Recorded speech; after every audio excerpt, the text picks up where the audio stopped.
Hello, welcome. Let's get this match going. Okay, right away I want to say that I'm working with different settings on StarCraft. Right now it's resolution, trying to get the frame rate a bit better. Frame rate, can't say that. Frame rate a bit better for the sake of it not being so choppy. And I feel like this is a good resolution. It still has not necessarily the quality of, say top casters, obviously, since they have giant big computers and I have a little gaming laptop, which I do love.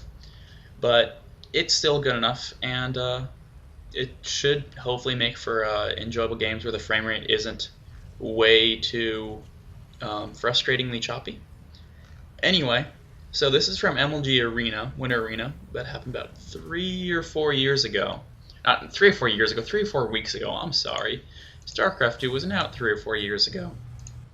And it's going to be between Nestea in the top right of Daybreak and Sjow in the bottom left of Daybreak. And while I know that people probably did watch this match, I'm sure not everyone watched it, as there were 4 different matches to watch. I myself did not watch, and there's a barracks going down. That was 13 exactly. So barracks going down 13 exactly.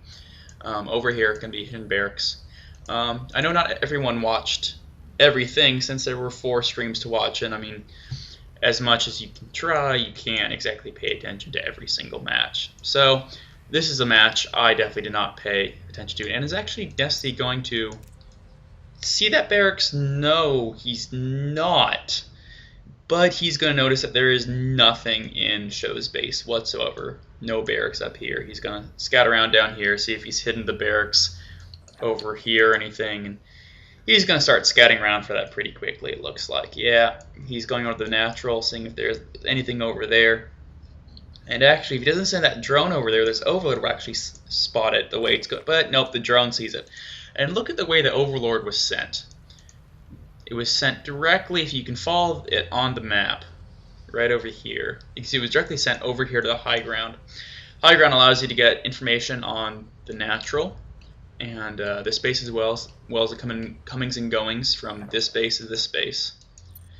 And so you can see if there's any transferring workers going on over here. And also it does allow for Nestea to, if he hadn't scouted that barracks with his drone, it would have easily allowed for the Overlord to scout it. So it's always a really good thing to have your Overlord placement down really well. And this barracks is going to try and spot that Overlord, but I don't think the barracks actually noticed the Overlord. And Nestea is well aware of what's going on. He was able to throw out a 3rd expansion extremely quickly, has a spawning pool up, is in no real danger, as he did scout that, and Sjow knows he's in no real danger. So he's just going to say, screw it, I'm going to expand as well. Getting out of bunker really quick to make sure that Nestea doesn't have any quick Zergling attacks. If he sees that that command center, he could go for a very quick attack, but with that bunker, it shouldn't be too big of a deal. He's got a wall off going. Nah, I don't know if that's a good enough wall off. Anyway, there will possibly be no run bys. Looks like there's a very macro game going on anyway, so I don't think Nestea is going to be too aggressive. That's a good word. Let's see. Let's bring up production. Production's always a good one to see what's going on. And there's going to be a factory with a reactor going down over at Sjow's base. Or no, reactor's going down the barracks, but most likely be transferred over to the factory to start Hellion production. And Hellions are pretty much the staple of the 6-7 minute mark of Terran play against Zerg, it seems like. I mean, they usually come out, actually, excuse me, I'm going off this game, silly. Hellions usually come about the 5 minute mark. Reactored Hellions usually get your first 2 about the 5 minute mark. And the next 2 come out a little bit afterwards, and you can start definitely harassing before the 6.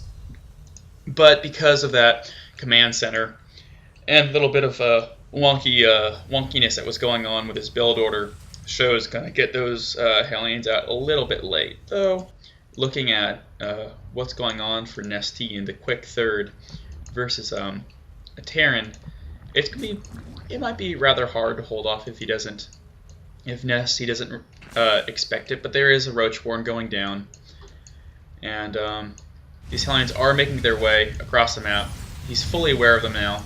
Nice job placing a ling or two at the watchtower to make sure that these Hellions don't get by. And as soon as that roach warren is done, I'm sure there's going to be a couple roaches made. Just a couple lings getting ready just to buffer the impact of the Hellions before the roaches are ready. And the roach warren is done, and boom, 2 roaches are being made right now. Now this queen should be able to hold off these 2 Hellions well enough. Nice little canceled creep colony there, and this can be a little bit of damage here and there in the lings. Nothing too big. Lings coming in, and there is going to be there's an overwhelm popping out there, not roach. Roaches should be on the way over there, as there is. The roaches are gone from the production tab, and there are the roaches. And it looks like Sjow's retreated for now. Did some poking, and these 2 Hellions are pretty badly banged up, I must say. He's going to go back in for round 2, it looks like. But with these roaches out, he's going to have to run away pretty quickly. If he can target fire these weaker Hellions, that'd be great. Spine crawlers, are going up. Hellions should be advancing down here any second to try and catch these Hellions off guard, but Hellions are just too fast. Roaches get here, don't know exactly what to do. Stem is now being researched over here for Sjow. And a Banshee is coming out. I think there was already a Banshee there yet. There is already 1 Banshee on the map, and he's going to be going in, possibly hitting him with the Hellions as well at the same time. Spore Crawler is just going up right now, is going to be able to focus down some drones, the Queen or the Spore Crawler, but with the addition of the second Queen, that Banshee is going to be able to do nothing.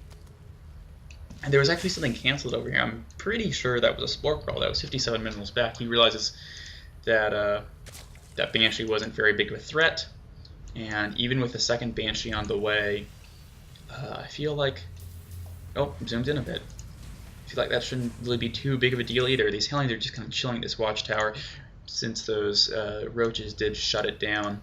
Spore Crawler is going up in all the bases, and there's a Spire going up somewhere. There we go. Nope, that's a Baneling Nest.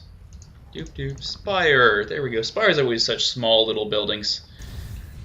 Poking and prodding over here, going to try and do little dance, going to try and capture the Hellions off guard, and he may actually get all these Hellions if he's able to hold this off, or is able to pin them down with these roaches.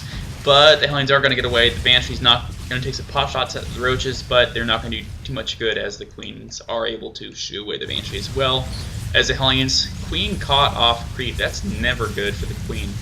But man, Queens always take forever to die against Hellions, I must say. And again, Queen pushing off creep. She should be getting back on there. And there is actually a third and overseer coming in to scout everything that's going on over here. Third going down over here for Sjow. And is that a plan? That's a planetary fortress. Indeed, it is.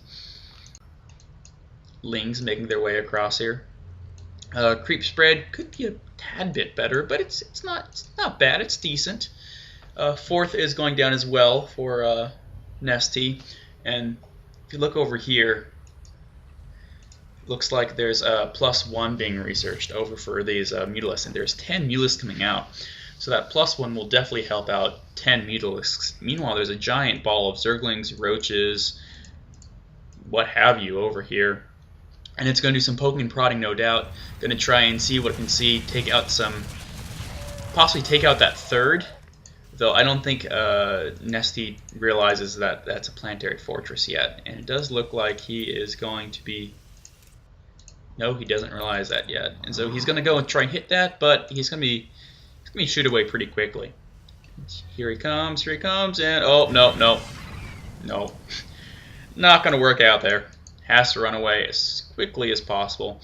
Now, there's the Mutalisks. Mutalisks now on the map.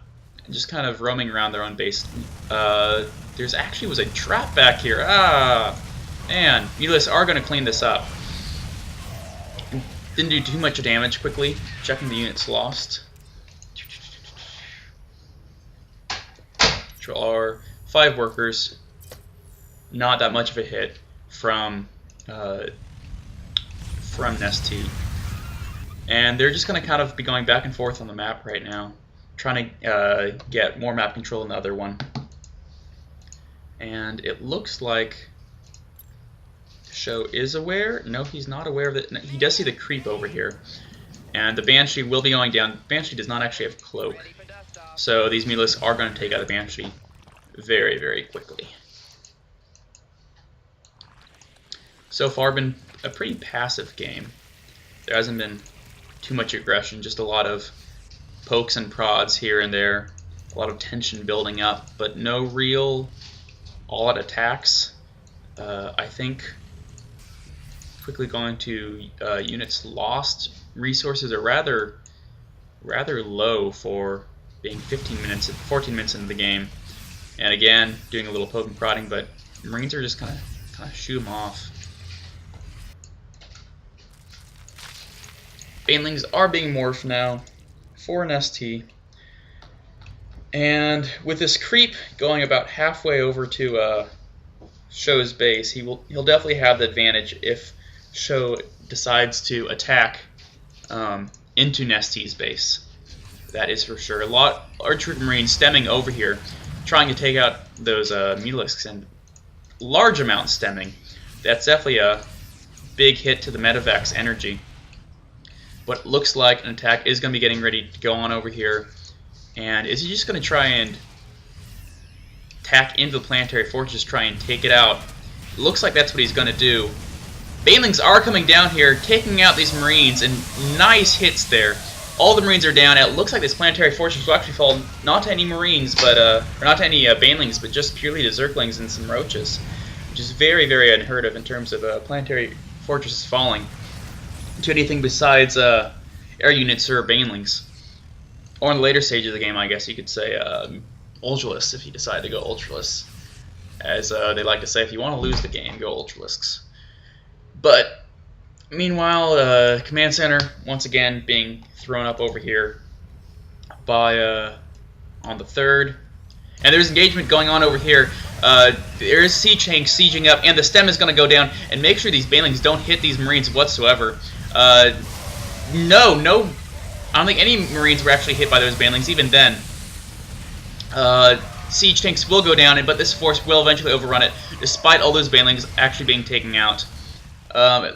Lings are now streaming in here, and it looks like actually there are Manor Banelings going down, so it looks like this game will come to an end rather quickly. You look up the resources, Nestea has 1 million, and Sjow has pretty much none.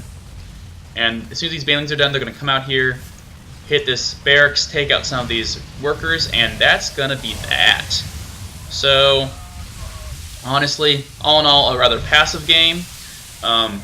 Some tension here and there, but honestly not the most exciting game in terms of action.